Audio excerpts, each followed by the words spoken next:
Hi, I'm Jim Lowe from highcountryflyfisher.com, and I hope you enjoy this video on how I approach small stream fishing. And what I want to do is I just want to be low. I want to, oop, there's a fish that I probably spooked. Low and slow, basically. And I just want to sit and watch. Now, subtle movements, fish haven't seen me. Sudden movements, I spooked them. So I definitely did spook that one fish. Now it's brushy here. Typically when you're in a small stream like this, you move around with your tip behind you so that your tip doesn't reach forward over the stream and spook the fish. In this case, because there's so much brush and because I can't turn my rod around without actually raising it above me, I've got it in front of me, but I'm holding it at sort of the halfway point to make sure, and I'm trying to keep the tip low so that any fish will not be able to see it. I'm not seeing anything. And this is why polarized lenses are so important. Okay, so I'm going to scooch a little closer. I'm going to put my rod down. I'm going to scooch a little closer. And I am sitting, literally sitting now. And I'm just going to watch. Because what I could be mistaken as a swirl in the current or a swirl up a weed could be a fish. Now I could blind fish this, right? Because, you know, there's a good bet that there are fish underneath these rocks. And I could just dap my fly in and run it along the rock, and you know, a fish could come jetting out and take it. That wouldn't surprise me a bit. But I really want to try to sight fish today. So now I'm looking at that upper pool.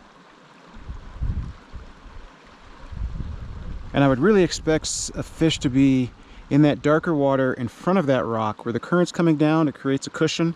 That's an easy place for them to rest without having to expend any energy. The sun's behind me, so I need to be careful not to put my shadow on the water. Now I'm moving positions. And a lot of times what I'll do is, right now I'm standing straight up, but I'm using these trees ahead of me to break up my silhouette. And that's going to let me look into this pool that I was looking at earlier. It's deep and dark in there. And it probably deserves a cast.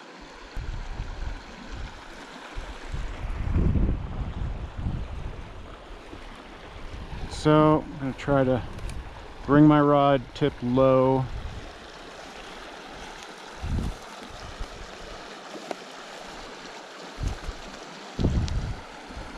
Come around this brush.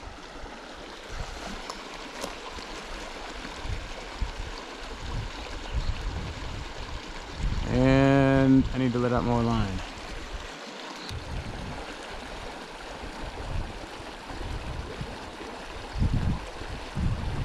The idea is to drift it down slower than the current.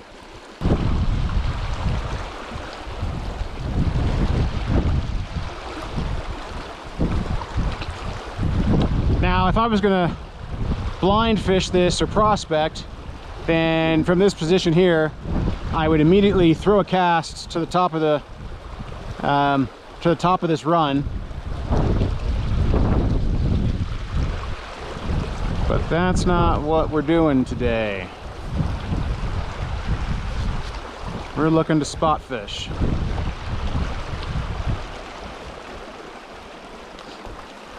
And so I'm looking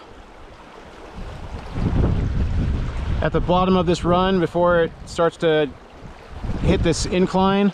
I'm looking under these branches along the banks.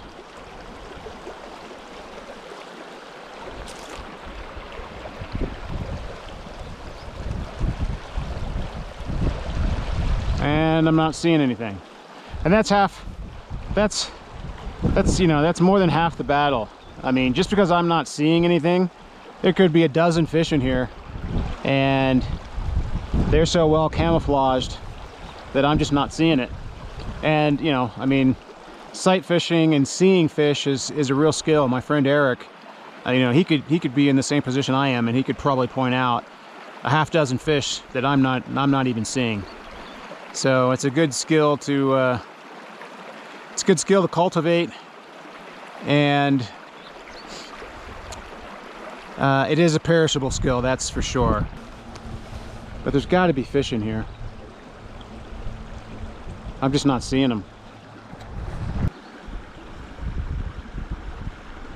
Little bow and arrow cast in there.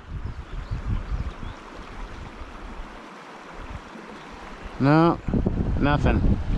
Just a little prospecting cast. See if I could find anything in there.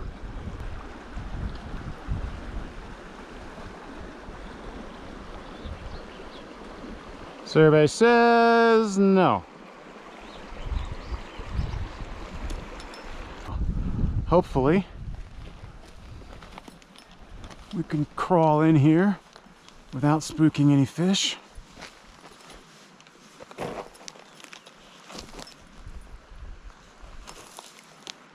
There's one. I can see it through the trees. It just moved off station. Okay. And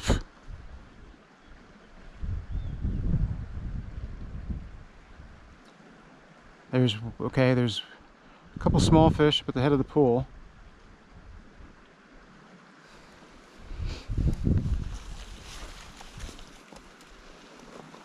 Definitely not the size that I was expecting, but nothing to sneeze at. There's a bigger fish. Okay, so there are a couple.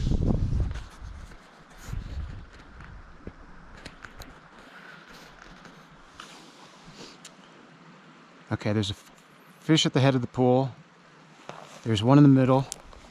There's a couple towards the back. And I would expect, let's see. I would expect towards this rock here. That's where the bigger fish is going to be. Unfortunately, I'm going to have to,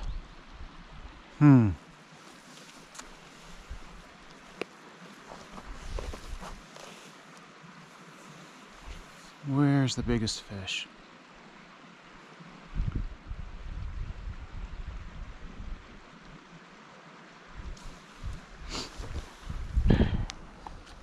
You know, I'm not seeing any of the bruisers that I was kind of hoping for.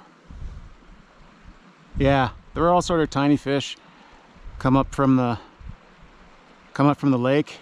Maybe this one midstream is probably the biggest. So let's see if we can get him. So I need to turn my rod around without spooking anybody, because as soon as that rod goes up in the air, he's going to be gone. The rod is in the air, and now it is back down. Okay.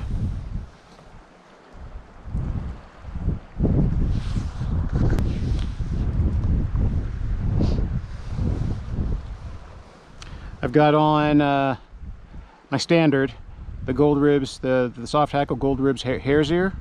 Uh-oh. Oh no. Did I spook him? He's moved. As well as the size 20 regular hare's ear. Now he's moved into a position that's actually easier for me to cast to, but oh yeah, no, he's gone. He's gone. He saw my rod and he's gone. Okay, so he's gone to the back of the pool.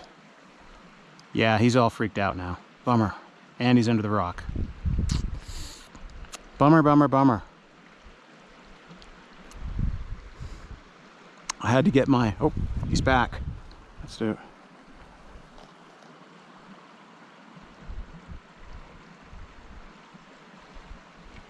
Got him. Oh, yeah.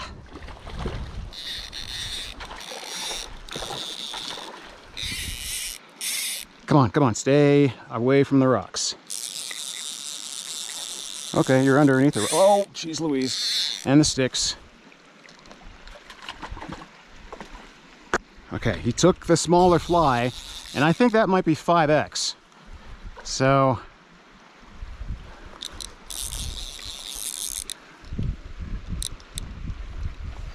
Come on. Come on, I don't want to put too much pressure on him.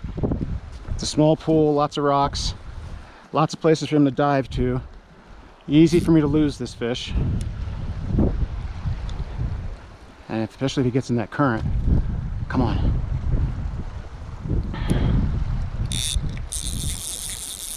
I am not, admittedly, I am not the best fish fighter.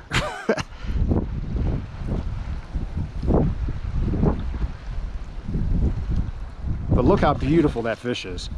I'm really hoping this is on film, because that is an absolute beautiful fish. Whether I get him in or not, I mean, this is the whole reason for coming up here. Oh man, that's amazing. Amazing colors. Okay, I'm gonna try to horse him in. Now this is usually a bad move, but you never, because he's not tired at all.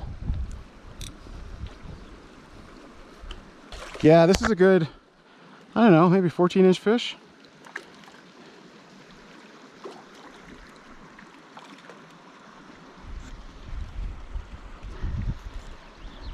Oh, maybe better. Maybe better. It's a good fish regardless. No, no, no, no, no. And this is where, so now he's on my hand. And this is where you lose fish. Okay, looks like we're getting wet here. Ugh. Okay, well, that's a better fish than I expected. I mean, that's got to be, I don't know, 16 inches. From the tip of my fingers to my elbow is 18 inches. So, if I can just get it, actually, I've got a measurement here on my rod. 16, 18, I think that's 19. Not bad.